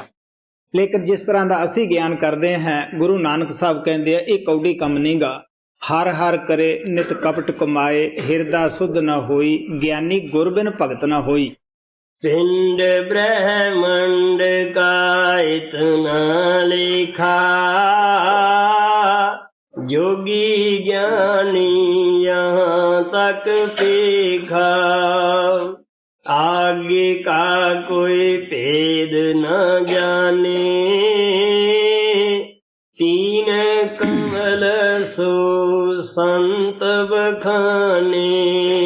हुण आप कहते हैं कि ਜਿਹੜਾ ਐਵੇਂ ਪਾਸ ਹੋ ਜਾਵੇ, ਚਾਹੇ ਉਹ ਹਿੰਦੁਸਤਾਨ ਦਾ ਹੈ ਚਾਹੇ ਉਹ ਅਮਰੀਕਾ ਦਾ ਹੈ, ਅਸੀਂ ਸਾਰੇ ਉਸ ਨੂੰ ਐਵੇਂ ਕਹਿੰਦੇ ਹਾਂ। ਹੁਣ ਕਹਿਣ ਲੱਗੇ ਜਦੋਂ ਇਹ ਉੱਪਰ ਗਏ ਹੀ ਨਹੀਂ ਗਏ, ਇਹਨਾਂ ਨੂੰ ਜੁਗਵੀਸ਼ਰਾਂ ਨੂੰ ਜਾਂ ਵਦਾਂਤੀਆਂ ਨੂੰ ਪਤਾ ਹੀ ਨਹੀਂਗਾ, ਔਰ ਜੋ ਸੰਤ ਬਿਆਨ ਕਰਦੇ ਹੈ ਇਹ ਉੱਪਰਲਾ ਬਿਆਨ ਕਰਦੇ ਹੈ।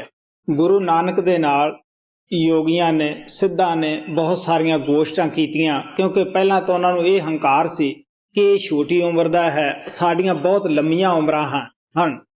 ਲੇਕਿਨ ਜਿਹੜੇ ਥੱਲੇ ਵਾਲੇ ਮੰਡਲਾਂ ਦੇ ਵਿੱਚ ਪਹੁੰਚੇ ਹੁੰਦੇ ਆ ਉਹ ਕਰਾਮਾਤ ਜ਼ਰੂਰ ਦਿਖਾਉਂਦੇ ਆ, ਕਿਉਂਕਿ ਮੇਰਾ ਆਪਣਾ ਜਾਤੀ ਵੀ ਤਜਰਬਾ ਹੈ। ਮੈਂ ਵੀ ਇਹ ਕੰਮ ਜਦੋਂ ਬਾਬਾ ਬਿਸ਼ਨ ਦਾਸ ਦਾ ਮੇਰੇ ਕੋਲ 2 ਸ਼ਬਦ ਦਾ ਪੇਜ ਸੀ ਖੁਦ ਕਰਦਾ ਰਿਹਾ ਹਾਂ।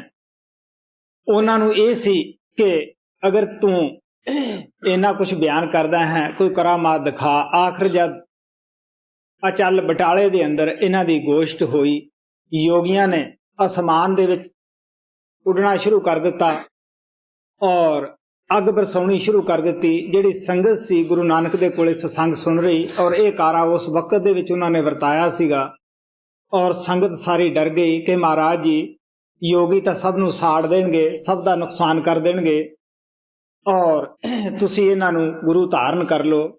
ਉਹ ਕਹਿਣ ਲੱਗੇ ਬਈ ਤੁਸੀਂ ਦੇਖੋ ਤਾਂ ਸੀ ਉਸ ਭਗਵਾਨ ਦੇ ਕੀ ਰੰਗ ਹੈ। ਹਾਲਾਂਕਿ ਸੰਤ ਰਿੱਧੀ ਸਿੱਧੀ ਨਹੀਂ ਦਿਖਾਉਂਦੇ ਗਏ, ਲੇਕਿਨ ਸੰਤਾਂ ਨੂੰ ਖੁਸ਼ ਕਰਨ ਦੀ ਮਾਰੀ ਇਹ ਜ਼ਰੂਰ ਆਪਣੇ ਆਪ ਹੀ ਕਈ ਐਸੇ ਕੌਤਕ ਹੋ ਜਾਂਦੇ ਹੈ। ਸੰਤਾਂ ਦੇ ਦਰਬਾਰ ਵਿੱਚ ਤੁਹਾਨੂੰ ਆਮ ਸਤਸੰਗੀ ਮਿਲ ਜਾਣਗੇ ਜਿਹੜੇ ਇਹ ਕਹਿਣਗੇ ਜੀ ਸਾਡਾ ਫਲਾਣੇ ਟਾਈਮ ਇਹ ਕੰਮ ਦੇ ਵਿੱਚ ਮਦਦ ਹੋਈ, ਇਹ ਕੰਮ ਦੀ ਮਦਦ ਹੋਈ।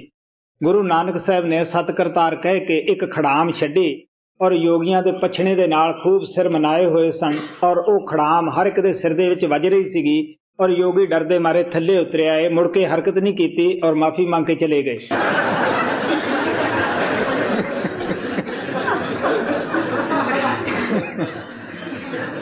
हाँ, आगे का कोई भेद न जाने, तीन कमल सो संत बखाने। कोई 6 तक कोई 9 तक पाखे, सर्व मते इन पीतर थाके। ਹੁਣ ਸਵਾਮੀ ਜੀ ਮਹਾਰਾਜ ਕਹਿੰਦੇ ਹੈ ਕਿ ਕੋਈ ਤਾਂ ਤਿਰਕੁਟੀ ਤੱਕ ਬਿਆਨ ਕਰਦੇ, ਅੱਜ ਕੱਲ ਦੇ ਮਤ ਵੱਧ ਤੋਂ ਵੱਧ 10ਵੇਂ ਦੁਆਰ ਤੱਕ ਬਿਆਨ ਕਰਦੇ ਹਨ। ਇਦੋਂ ਉੱਪਰ ਜਦੋਂ ਗਏ ਨਹੀਂ ਕੀ ਬਿਆਨ ਕਰਨ, ਕਹਿਣ ਲੱਗੇ ਜਿਤਨੀ ਮਜ਼ਹਬਾਂ ਦੀ ਥਿਉਰੀ ਹੈ ਇਹ ਇੱਥੋਂ ਤੱਕ ਹੀ ਉਦਾਰਤ ਹੈ, ਇਦੋਂ ਅੱਗੇ ਉਹ ਗਏ ਨਹੀਂ ਔਰ ਉਹਨਾਂ ਵਿਚਾਰਿਆਂ ਨੂੰ ਪਤਾ ਨਹੀਂਗਾ। कोई छे तक कोई नौ तक भाखे, सर्वमते इन पीतर थाके। बड़ा संत मत सब से आगे, संत कृपा से कोई कोई जागे। आप कहने लगे कि साढ़े राजस्थान की कहावत है कि हाथी के पांव में सबके पांव। कहने लगे कि संत मत सबसे बड़ा है, सब तो अगे है, लेकिन संत महात्मा ਜਿਹਦੇ ਤੇ ਕਿਰਪਾ ਕਰਨ ਇਹ ਉਸੇ ਨੂੰ ਹੀ ਸਮਝਾ ਸਕਦੀ ਹੈ। ਅੰਦਰ ਜਾਣ ਵਾਸਤੇ ਪੜ੍ਹੇ ਜਾਂ ਅਨਪੜ੍ਹ ਦਾ ਕੋਈ ਫਰਕ ਨਹੀਂ ਪੈਂਦਾਗਾ, ਕੋਈ ਉਮਰ ਦਾ ਫਰਕ ਨਹੀਂ ਪੈਂਦਾਗਾ। ਸਿਰਫ ਸਾਡਾ ਪਿਆਰ, ਬਿਰੇ, ਤੜਫ, ਮਿਹਨਤ, ਇਹ ਆਸ਼ਕੀ ਦਾ ਸਵਾਲ ਹੈ। ਬੇਸ਼ੱਕ ਸੰਤਾਂ ਨੂੰ ਬਾਹਰੀ ਦੁਨਿਆਵੀ ਇਲਮ ਦਾ ਘੱਟ ਹੀ ਉਹਨਾਂ ਨੇ ਪ੍ਰਾਪਤ ਕੀਤਾ ਹੋਵੇ, ਲੇਕਿਨ ਅੰਦਰੋਂ ਉਹ ਪੂਰੇ ਸੁਚੇਤ ਹੁੰਦੇ ਹੈ। ਸਾਰੀਆਂ ਵਿਦਿਆ ਦਾ ਕੇਂਦਰ ਉਹਨਾਂ ਦੇ ਅੰਦਰ ਜਾਗਿਆ ਹੁੰਦਾ ਹੈ। ਮੈਂ ਦੱਸਦਾ ਹੁੰਦਾ ਹੈ ਕਿ ਕਿਸੇ ਵੀ ਜਵਾਨ ਵਿੱਚ ਸੰਤਾਂ ਨੂੰ ਗੱਲ ਕਰ ਲੈਣੀ ਕੋਈ ਖਾਸ ਮੁਸ਼ਕਿਲ ਨਹੀਂ ਹੁੰਦੀਗੀ, ਕਿਉਂਕਿ ਉਹ ਸਰਵ ਸ਼ਕਤੀਮਾਨ ਹੁੰਦੇ ਹੈ, ਲੇਕਿਨ ਐਸੀ ਉਹ ਕਰਾਮਾਤ ਬਿਲਕੁਲ ਨਹੀਂ ਦਿਖਾਉਂਦੇ ਗੇ। ਜਿੱਥੇ ਸ਼ਬਦ ਔਰ ਆਤਮਾ ਦੀ ਬਾਤ ਹੁੰਦੀ ਹੈ ਉੱਥੇ ਬੜੀ ਆਸਾਨੀ ਨਾਲ ਹੀ ਬਾਤ ਹੋ ਜਾਂਦੀ ਹੈ। ਔਰ ਮੈਂ ਸ਼ੁਰੂ ਦੇ ਵਿੱਚ ਵੀ ਕਿਹਾ ਸੀਗਾ ਕਿ ਜਵਾਨ ਦਾ ਕੋਈ ਘਬਰਾਉਣ ਦੀ ਲੋੜ ਨਹੀਂ ਗੀ। ਜਿੱਥੇ ਤੁਹਾਡੀ ਆਤਮਾ ਦੀ ਔਰ ਸ਼ਬਦ ਦੀ ਬਾਤ ਹੋਣੀ ਹੈ ਉੱਥੇ ਕਿਸੇ ਟਰਾਂਸਲੇਟਰ ਪੱਪੂ ਦੀ ਲੋੜ ਨਹੀਂ ਪਏਗੀ। ਔਰ ਇਹ ਸੱਚਾਈ ਤੁਹਾਡੇ ਸਭ ਦੇ ਸਾਹਮਣੇ ਹੈ ਔਰ ਪੱਪੂ ਦੇ ਵੀ ਸਾਹਮਣੇ ਇਹ ਸੱਚਾਈ ਹੈ, ਕਿਉਂਕਿ ਟਰਾਂਸਲੇਟਰ ਹੈ। ਪਹਿਲੇ ਇਹਦੇ ਕੋਲੇ ਗੱਲ ਆਉਂਦੀ ਹੈ, ਬਾਅਦ ਵਿੱਚ ਦੁਨਿਆਵੀ ਗੱਲ ਮੇਰੇ ਕੋਲੇ ਆਉਂਦੀ ਹੈ। ਸੈਂਕੜੇ ਆਦਮੀ ਇਹਦੇ ਕੋਲੇ ਆ ਕੇ ਕਹਿੰਦੇ ਹੈ ਕਿ ਬਾਬਾ ਜੀ ਨੇ ਫਲਾਣੇ ਟਾਈਮ ਸਾਡੇ ਨਾਲ ਬਾਤ ਕਰੀ, ਫਲਾਣੇ ਟਾਈਮ ਸਾਨੂੰ ਇਹ ਗੱਲ ਕਹੀ। ਹੁਣ ਤੁਸੀਂ ਸੋਚ ਕੇ ਦੇਖ ਲਓ, ਉੱਥੇ ਤਾਂ ਉਹ ਇਹ ਨਹੀਂ ਕਹਿੰਦੇ ਕਿ ਉੱਥੇ ਪੱਪੂ ਨੇ ਟਰਾਂਸਲੇਟਰ ਦਾ ਕੰਮ ਕੀਤਾ, ਲੇਕਿਨ ਉਹ ਕਹਿੰਦੇ ਸਾਡੇ ਨਾਲ ਇਸ ਤਰ੍ਹਾਂ ਬਾਤ ਹੋਈ, ਇਸ ਤਰ੍ਹਾਂ ਤੁਸੀਂ ਸਾਨੂੰ ਦੱਸਿਆ।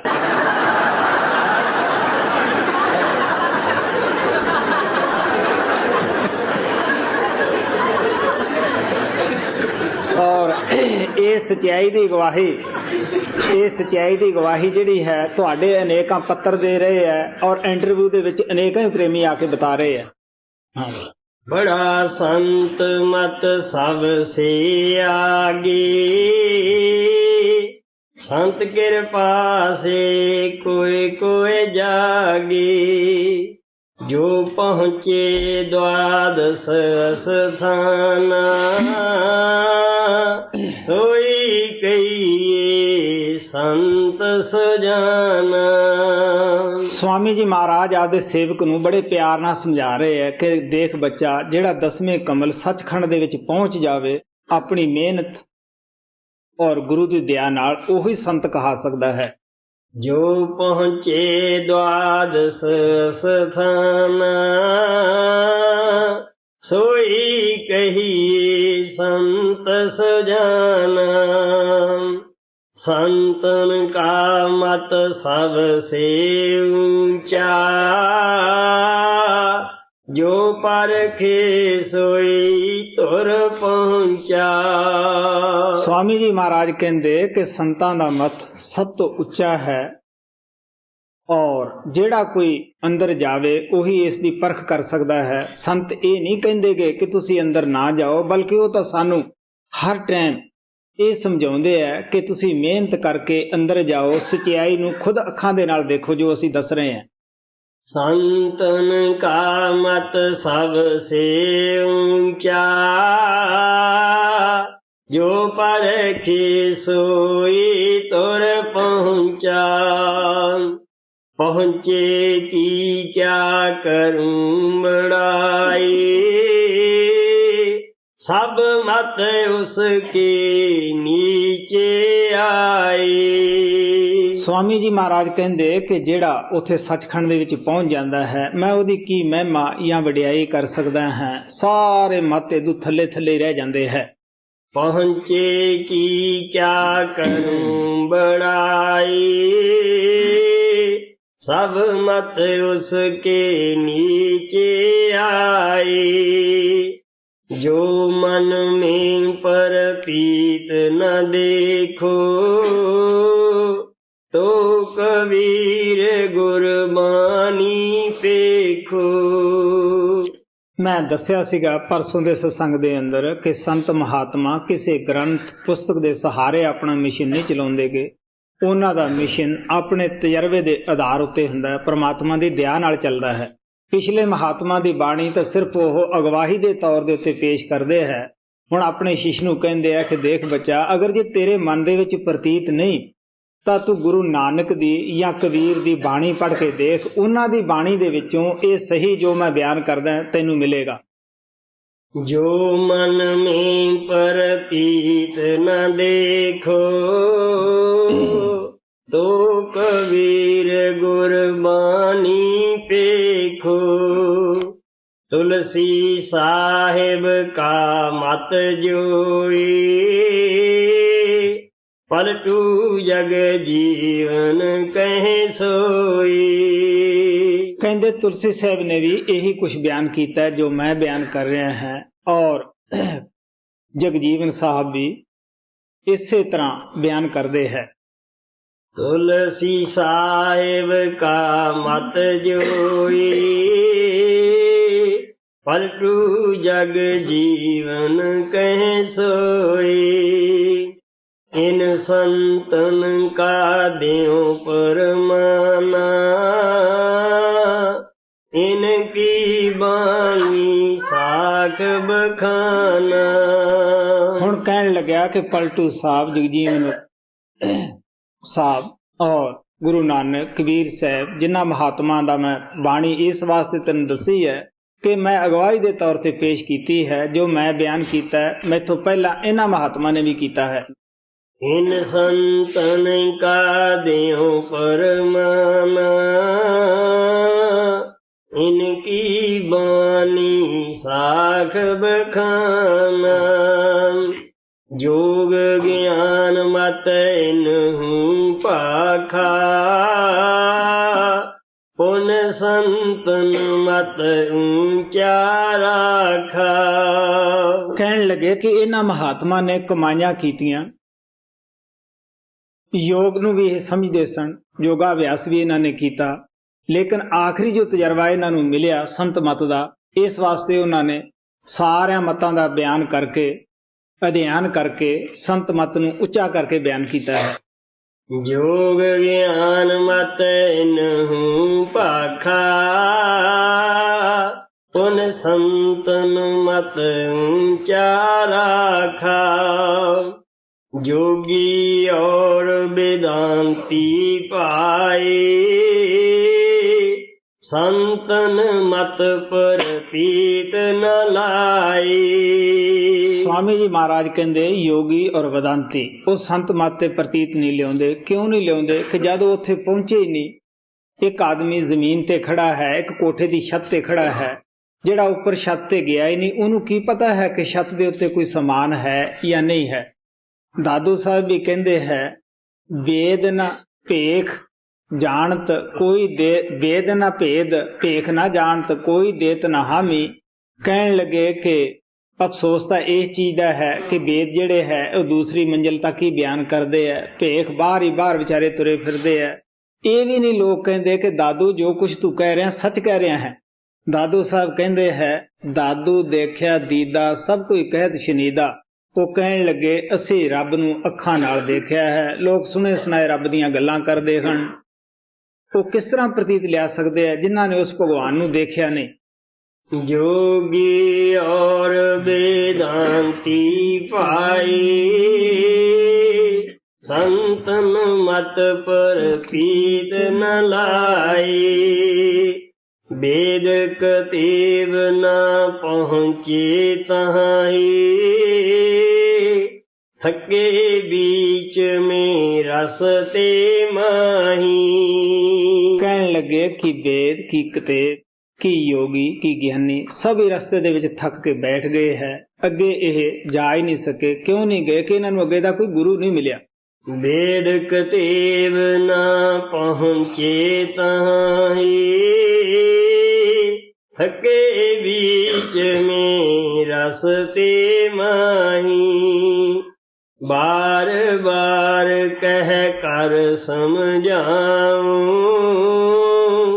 संतन का मत ऊंचा गाऊं। स्वामी जी महाराज कहते हैं कि मैं वार-वार इसे गल ते जोर देना है कि सारे मतां चो अगर कोई उच्चा मत है तो वो संत मत है, क्योंकि इस दे अंदर घर बार नहीं छड्डना, बाल बच्चे नहीं छड्डणेगे, कोई लेवल नहीं बदलना, कोई समाज नहीं बदलने की, सिर्फ ख्याल पवित्र रखने हैं, दसां नोहां दी किरत करके निर्वाह करना है। असीं बाल बच्चों दे विच रहिंदे होए अपनियां जिम्मेवारियां पूरियां करदे होए परमात्मा नूं पा सकदे हैं।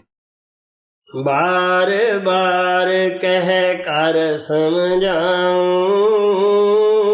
संतन का मत ऊंचा गाऊं। जो प्रतीत न लावे या की, जानो काल ग्रसी बुधिवा की। हुण स्वामी जी महाराज कहंदे है कि जेड़ा इन्हां सच्चियां सच्चाई दे उत्ते प्रतीत नहीं लिआउंदा, तुसीं समझो कि ओदी काल ने मत मारी हुई है, काल ने उस दी बुद्धि नूं दबाया होया है। जो प्रतीत न लावे या की, जानो काल ग्रसी बुधिवा की। वे कहा जाने मत संतन को, एक मिलावे कांच रतन को। आप कहने लगे ऐसे लोग की संतां दी मत नूं समझ सकदे है, की संतां नूं समझ सकदे है जेड़े लोग हीरे और कच नूं एक बराबर समझदे है। अगर जौहरी नूं लाल मिल जाता है वो कदर करता है, सिर ते रखता है। अगर कुम्हार नूं लाल मिल जाता है वो गधे दे गल विच पा दिंदा है, उस नूं ओदी कदर नहीं हुंदी। वे कहाँ जाने मत संतन को, एक मिलावे कांच रतन को। उनसे यह मत खोलना कहिए, सैन जनाए मोन गहरइए। स्वामी जी महाराज कहते हैं कि जिन्हां दे दिल विच परमात्मा दी कदर नहीं, उन्हां नूं इह मत दस्सण दे विच की फायदा है। महाराज सावण सिंह भी कहंदे हुंदे सीगे कि जेड़ा रुपए दा कौडी दा वणज छड्ड के रुपए दा करन दे उत्ते खुश नीगा, उस नूं क्यों दसना है। मेरे पास बहुत सारे पढ़े लिखे पंडित आउंदे जांदे रहिंदे है, वो आपो अपने ग्रंथां दा हवाला दिंदे है। मेरे कोल इक्को ही बात हुंदी है, मैं कहना हुंदा देखो बई अगर कोई मुकम्मल ग्रंथ है, किताब है, वो इंसान दा शरीर है। जिन्हें 6 फुट ये ग्रंथ पढ़ लिया है, सारे इलम इसे ग्रंथ दे विचों निकले है। मैं अंदर जाना है, मैनूं शांति है। अगर जे तुहाडी समझ दे विच आउंदा है, तुसीं अंदर जाके फिर मेरे नाल गल कर लिओ, वो लाजवाब होके तुर जांदे है। दोहा संत मतां सबसे बड़ा, यह निश्चय कर जान। सूफी और वेदांती दोनों नीचे मान। हुण स्वामी जी आपदे सेवक नूं कहंदे है कि देख भी बेटा, जो संतां दा मत है जिहड़ा मैं तैनूं बयान कीता है, ये सब तो उच्चा मत है। सूफी वेदांती सारे ही थल्ले है। बेशक संतां दी नकल तां करदे है, लेकिन वो असली नहीं बन सकदेगे और उत्थे पहुंचे नहीं हुंदेगे। संत दिवाली नित करें, सतलोक के माही। और मते सब काल के, यूं ही तूर उड़ाई। और मते सब काल के, यूं ही तूर उड़ाई। हिंदुस्तान दे अंदर साल तो एक दिन आउंदा है जिसनूं दिवाली बोलदे है। वो दिवाली दा त्योहार रामचंद्र जी महाराज जदों अयोध्या दे विच वापस आए सन, 12 साल दा बनवास कट के ਉਹਦੇ ਸਾਰੇ ਹਿੰਦੁਸਤਾਨ ਦੇ ਅੰਦਰ ਦੀਵੇ ਜਗਾਏ ਸਨ, ਰੋਸ਼ਨੀ ਕੀਤੀ ਸਨ। ਉਹ ਰਿਵਾਜ ਹੁਣ ਵੀ ਤੁਰਿਆ ਆਉਂਦਾ ਹੈ। ਲੇਕਿਨ ਇਸ ਸਾਲ ਤੋਂ ਤਿਉਹਾਰ ਆਉਂਦਾ ਹੈ। ਲੇਕਿਨ ਸਵਾਮੀ ਜੀ ਮਹਾਰਾਜ ਕਹਿੰਦੇ ਆ ਸੰਤ ਦਿਵਾਲੀ ਐਸੀ ਰੋਸ਼ਨੀ ਨਿੱਤ ਹੀ ਸਤਲੋਕ ਦੇ ਵਿੱਚ ਕਰਦੇ ਹੈ, ਕਿਉਂਕਿ ਉੱਥੇ ਦੀ ਮਹਿਮਾ ਬਿਆਨ ਨਹੀਂ ਕੀਤੀ ਜਾਂਦੀ ਰੋਸ਼ਨੀ ਦੀ, ਕਿ ਕਿਸ ਤਰ੍ਹਾਂ ਉੱਥੇ ਸੂਰਜ ਦੀਆਂ ਲਾਈਨਾਂ ਜਿਹੜੀਆਂ ਹੋਈਆਂ, ਕਿਸ ਤਰ੍ਹਾਂ ਚੰਦਰਮਾ ਦੀਆਂ, ਕਿਸ ਤਰ੍ਹਾਂ ਤਾਰਿਆਂ ਦੀਆਂ, ਔਰ ਕਿਸ ਤਰ੍ਹਾਂ ਉੱਥੋਂ ਦੀ ਧਰਤੀ ਸੁਨਹਿਰੀ ਜੋ ਕਿ ਦੇਖਣ ਦੇ ਹੀ ਕਾਬਲ ਹੁੰਦੀ ਹੈ। ਉਹ ਕਹਿਣ ਲੱਗੇ ਸੰਤ ਸਤਲੋਕ ਦੇ ਵਿੱਚ ਨਿੱਤ ਦਿਵਾਲੀ ਕਰਦੇ ਹੈ। ਦੂਜੇ ਜਿਤਨੇ ਵੀ ਮਤ ਹੈ ਉਹ ਸਾਰੇ ਕਾਲਦੇ ਹੈ, ਇਉਂ ਹੀ ਧੂੜ ਉਡਾਏ, ਐਵੇਂ ਧੂੜ ਉਡਾਉਂਦੇ ਆ ਜਿਵੇਂ ਅੰਨੇ ਧੂੜ ਉਡਾਉਂਦੇ ਆ। ਉਹਨਾਂ ਨੂੰ ਇਹ ਨਹੀਂ ਪਤਾ ਕਿ ਸਾਡੇ ਉੱਤੇ ਪੈਂਦੀ ਹੈ। ਉਹ ਲੋਕ ਮਨ ਦੇ ਮਗਰ ਲੱਗ ਕੇ ਕਾਲ ਦੀ ਭਗਤੀ ਕਰਦੇ ਹੈ, ਆਖਰ ਕਾਲ ਉਹਨਾਂ ਨੂੰ ਹੀ ਖਾ ਲੈਂਦਾ ਹੈ।